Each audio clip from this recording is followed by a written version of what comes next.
اور رشتہ داروں اور محتاجوں اور مسافروں کو ان کا حق ادا کرو، اور فضول خرچی سے مال نہ اڑاؤ کہ فضول خرچی کرنے والے تو شیطان کے بھائی ہیں، اور شیطان اپنے پروردگار کی نعمتوں کا کفران کرنے والا یعنی ناشکرا ہے۔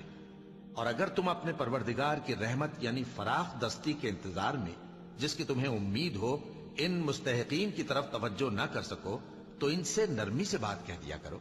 اور اپنے ہاتھ کو نہ تو گردن سے بندھا ہوا یعنی بہت تنگ کر لو کہ کسی کو کچھ دو ہی نہیں، اور نہ بالکل کھول ہی دو کہ سبھی کچھ دے ڈالو، اور انجام یہ ہو کہ ملامت زدہ اور حسرت زدہ ہو کر بیٹھ جاؤ۔ بے شک تمہارا پروردگار جس کی روزی چاہتا ہے فراخ کر دیتا ہے، اور جس کی روزی چاہتا ہے تنگ کر دیتا ہے۔ وہ اپنے بندوں سے خبردار ہے اور ان کو دیکھ رہا ہے۔ اور اپنی اولاد کو مفلسی کے خوف سے قتل نہ کرنا